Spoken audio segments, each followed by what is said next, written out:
Hello viewers, मैं पूजा त्रिपाठी आपका techno study 7-2 में स्वागत करती हूँ। तो व्यूवर्स, अगर आपको मेरा वीडियो पसंद आए तो प्लीज मेरे वीडियो को लाइक करें और मेरे चैनल को सब्सक्राइब कीजिए और अपने दोस्तों को भी जरूर भेजें। तो व्यूवर्स, आज हम शुरू करने जा रहे हैं कारक। कारक को ही विभक्ति भी आप कह सकते हैं। तो कारक जिससे कुछ करने का बोध हो वो है कारक। अब इसकी डिफिनेशन देख लेते हैं कि संज्ञा या सर्वनाम के जिस रूप से संज्ञा हो या फिर सर्वनाम।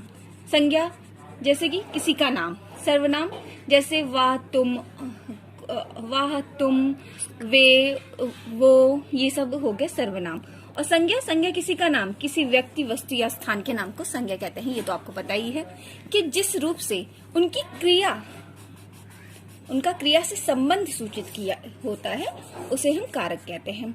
जैसे संज्ञा और सर्वनाम की जिस रूप से उनकी क्रिया मतलब कुछ करने का बोध होता है उसे हम कारक कहते हैं। कारक के प्रकार अब आप जानना चाहेंगे कि कारक कौन कौन से हैं। तो कारक 8 प्रकार के होते हैं हिंदी में। ये यहाँ पे ध्यान देने योग्य बात है कि ये हिंदी के कारक हैं। तो हिंदी में 8 प्रकार के कारक होते हैं और संस्कृत में अलग। नहीं तो अगर मान लीजिए आप संस्कृत की तैयारी कर रहे हो तो ये नहीं करिएगा कि मतलब 8 प्रकार के कारक, वहां पे 8 प्रकार के नहीं, वहां पे 6 ही होते हैं। लेकिन हिंदी में 8 प्रकार के कारक होते हैं। जैसे कारक है तो यहाँ पे 8 प्रकार के कौन कौन से हैं? कर्ता, कर्म, करण, संप्रदान, अपादान, संबंध, अधिकरण और संबोधन, ये हैं। अब देखिए विभक्ति को ही कुछ लोग परसर्ग कहते हैं, कुछ विद्वान ही कहते हैं, सब नहीं कहते हैं लेकिन कुछ विद्वान इसको परसर्ग कहते हैं। तो ये भी आपकी जानकारी के लिए है। तो जब विभक्तियां सर्वनाम के साथ जुड़ जाती हैं तो ये एक विकार उत्पन्न करती हैं। जो विकार उत्पन्न करती हैं जैसे कि विभक्ति है, जैसे कि उसने, हमने बोला उस, अब इसमें अगर ये विभक्ति मिल गई तो हो जाएगा उसने। अब जैसे उस है, अगर द्वितीय मतलब अगर कर्म लग गई तो हो जाएगा उसको। तो ये सारी चीजें जानने के लायक है। तो व्यूअर्स, अब हम शुरू करते हैं कि आगे की चीजें शुरू करते हैं।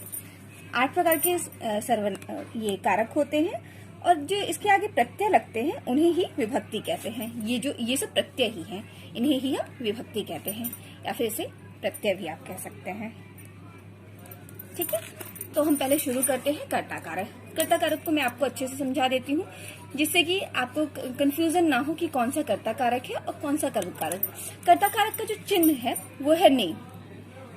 यदि आपको कहीं पे भी ने लगा हुआ मिल जाए इसका मतलब कि वो कर्ता कारक है। क्वेश्चन आता है कि उसने पत्र लिखा तो वो हो जाएगा यहाँ पे उसने। ये ने जो है ये उसकी विभक्ति है, तो इससे आपको पता चल जाएगा कि वो कर्ता कारक है। अब जैसे कर्ता कारक है तो जिस वाक्य में, जैसे जो कर्ता कारक होता है उस वाक्य में व्यक्ति कार्य करने वाले के अर्थ में सूचित होता है।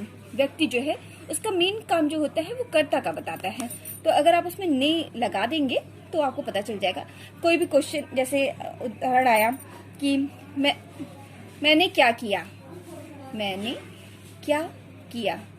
अब जैसे ये दिख गया आपको तो आपको तुरंत ही देख लेना चाहिए कि इसमें ने लगा हुआ है, इसका मतलब ये कर्ता कारक है। अब कर्ता कारक जो होते हैं उसमें अप्रत्यक्ष कर्ता कारक होता है और सप्रत्यय कर्ता कारक होता है। अप्रत्यक्ष कर्ता कारक कौन सा होता है ये आपको जानने के लिए मैं बता देती हूँ। देख लेते हैं अप्रत्यय कर्ता कारक किसे कहते हैं। कर्ता कारक जिस वाक्य में कर्ता के 2 रूपों का प्रयोग होता है। कर्ता के 2 रूप का प्रयोग होता है। प्रथम में वह लिंग, वचन ये और पुरुष, ये जो होते हैं वो कर्ता के अनुसार होते हैं और इसमें विभक्ति का प्रयोग नहीं होता है। जैसे ये विभक्ति इसमें ने लगा दिया है तो इसमें ने का प्रयोग नहीं होगा, तो उसे कहते हैं अप्रत्यय कर्ता कारक है। इसका मैं उदाहरण भी देती हूँ आपको जिससे आपको क्लियर हो जाएगा। जैसे विनय जाता है,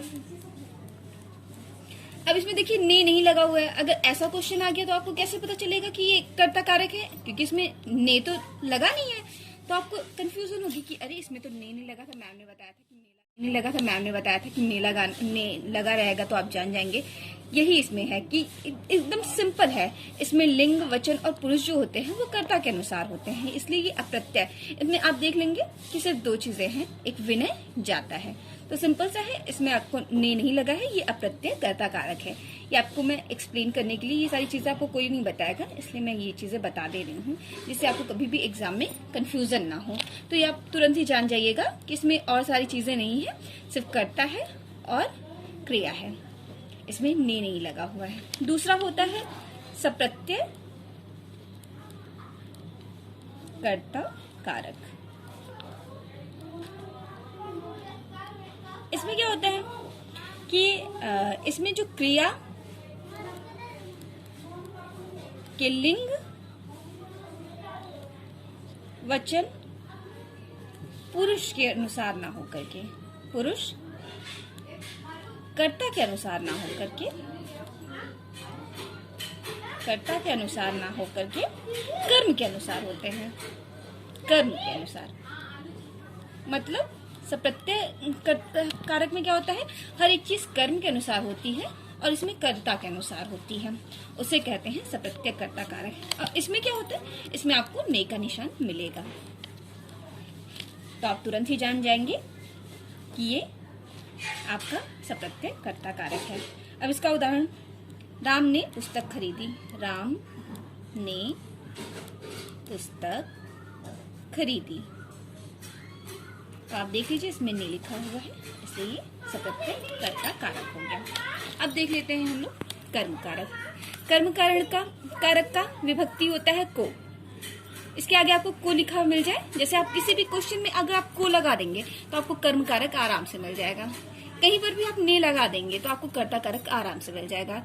किसने पुस्तक लिखी, उसने पुस्तक लिखी। किसको, अब जैसे कर्म है तो कर्म कारक देख लेते हैं।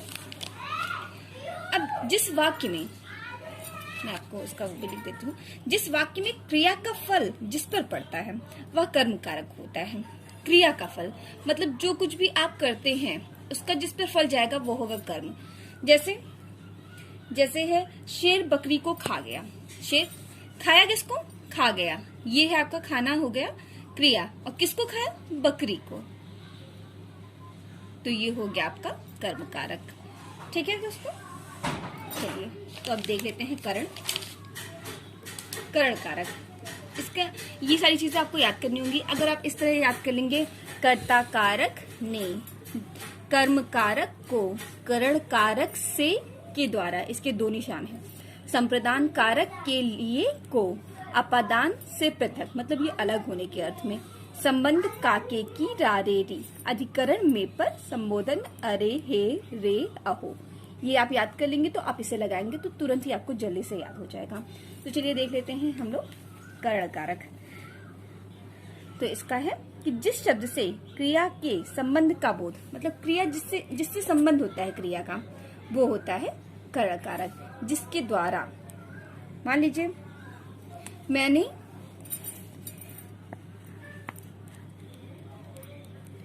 बाण से उसे मारा, अब किसके द्वारा, अब देखिए जी, जैसे करण कारक है से, द्वारा, से या फिर द्वारा। अब देखिए मैंने बाण से उसे मारा, बाण है, यही बाण जो है ये है आपका करण कारक, ये आपका करण, इसके द्वारा आपने मारा है तो ये बाण से, तो आपका ये से दिख गया, तो इसलिए आपका तुरंत ही आपको पता चल जाएगा कि ये करण कारक है। तो चलिए दोस्तों देख लेते हैं संप्रदान। अब संप्रदान कारक क्या होता है, संप्रदान कारक का अर्थ ही है कि देना। अब आप इसको याद करने के लिए देख लीजिए, ये देना, दान, दान मीन्स देना। अब आप इसे देख के जान जाएंगे कि जहां पर कुछ दिया जा रहा है वो है आपका, अरे सॉरी ये संप्रदान का है, अपादान में मैंने लिख दिया संप्रदान। जहां पर भी आपको देने का अर्थ दिखाई दे वो है आपका संप्रदान कारक। ठीक है, तो इसमें के लिए या फिर को, किसको दिया, किसके लिए दिया, के लिए दिया या फिर उसको दिया। अब संप्रदान कारक का हम एक उदाहरण देख लेते हैं। इसका उदाहरण है मैंने उसे कंबल दिया। अब देने का अर्थ आ गया, क्या दिया? कंबल। तो ये हो गया आपका संप्रदान। जहां पर भी देने का अर्थ है वो है। अब आप उसे संप्रदान कैसे आप जान लेंगे? दान लिखा हुआ है आखिरी में, तो आप उसे तुरंत जान जाइए कि ये देने के अर्थ में जहां पर भी कुछ आए, जहां पर भी देने का अर्थ है वहां पर आप संप्रदान कारक बिना देखे ही लगा दीजिएगा। अब आया आपका अपादान कारक। तो अपादान कारक, अपादान, अपादान का अर्थ हुआ से अलग, पृथक के अर्थ में जब भी कोई चीज किसी चीज से पृथक हो, अलग हो, तो वो है आपका अपादान। से, किसी भी चीज से, यहाँ पर भी से है और यहाँ पर भी से है, लेकिन ये से जो है उसके द्वारा के लिए है, किसी चीज के द्वारा, किसी चीज से संबंध, ये किसी चीज के लिए के द्वारा कर, मतलब किसी चीज के द्वारा कोई चीज करना, यहाँ पे द्वारा का अर्थ आएगा और यहाँ पर अलग या फिर पृथक का अर्थ आएगा। जैसे इसका मैं आपको एग्जाम्पल दे देती हूँ जिससे आपको क्लियर हो। जैसे पेड़ से पत्ते गिरे, पेड़ से पत्ते गिरे। अब आप इसे देख कर ही जान जाइए कि ये गिरे अगर अलग हो रहा है, किसी भी चीज से कोई भी चीज अलग हो रही है, तो वहां हो गया आपका अपादान कारक। जैसे वह घर से गया, घर से गया, घर से गया, तो ये घर से अलग हो रहा है, इसलिए इसका हो गया अपादान। मतलब किसी भी चीज से अगर आप पृथक हो रहे हैं तो वहां पर आपका हो जाएगा अपादान कारक। अब देख लेते हैं संबंध कारक। जहां पर भी संबंध, संबंध को आप देख के ही जान जाएंगे कि संबंध किसी चीज का संबंध बता रहा है, इसीलिए संबंध कारक है। जब किसी संज्ञा या सर्वनाम के किसी अन्य से किसी अन्य का संबंध हो, द्योतित हो, किसी का भी संबंध हो, अब आपका आपके पिता से संबंध है, आपकी माता से संबंध है, ये सारे जो भी संबंध हैं वो है संबंध कारक के अंतर्गत। ठीक है। इसका जैसे अब जैसे रामायण वाल्मीकि ने लिखी, वाल्मीकि ने लिखी। अब रामायण का संबंध वाल्मीकि से और वाल्मीकि का संबंध रामायण से है, तो ये यहाँ पर आपका संबंध कारक हो गया। ये जिससे भी किसी का संबंध दिखाई दिए वो है रामायण वाल्मीकि ने लिखी है। ठीक है। अधिकरण। अब अधिकरण कारक, इसका आप वो देख लेंगे तो मे पर है, जहां पर भी आपको मे और पर मिल जाए वो है आपका अधिकरण कारक। जिसके आधार पर कोई चीज टिकी हो वो है आपका अधिकरण कारक। जैसे धरती शेषनाग पर टिकी है, शेषनाग पर टिकी है। अब इसके ऊपर ही शेषनाग पर ही धरती टिकी हुई है, ये आधार है शेषनाग धरती के, तो ये आपका हो गया अधिकरण, जिसके आधार पर हो वही है, वो है आपका अधिकरण कारक। इसमें धरती शेषनाग पर, ये देखिए आपको ये मिल गया आपका पर, तो ये हो गया आपका, इसका विभक्ति आपको दिख जा रही है, आप तुरंत ही जान जाइए कि है। ठीक है। अब संबोधन। संबोधन जैसे नाम से ही पता चल रहा है कि संबोधन दे रहे हैं, किसी को बुलाया जा रहा है, किसी को संबोधित किया जा रहा है। जैसे अब कहीं पे भी देखिए किसी को बुलाया जाता है तो संबोधन दिया जाता है, अरे सुनो, हे भाई जरा सुन लो, ओहो अच्छा। ये संबोधन का दो चीज में संबोधन प्रयोग होता है। एक आप आश्चर्य में संबोधन का प्रयोग कर सकते हैं, जैसे आप आश्चर्यचकित हो जाएं, आश्चर्य में आप संबोधन का प्रयोग करते हैं, या फिर किसी को बुलाने में प्रयोग करते हैं। तो जैसे भी आपको ये मिल जाए संबोधन का चिन्ह, आप तुरंत जान जाइए कि ये संबोधन है। बस कहीं पर भी आपको ऐसा लिखा हुआ मिल जाए ये, तो वो हो गया आपका संबोधन। कहीं पर भी जैसे राम,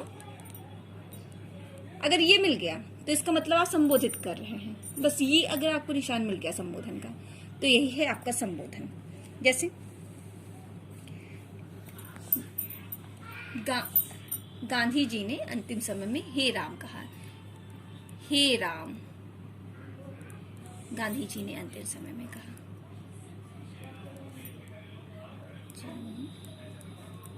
अंतिम समय में।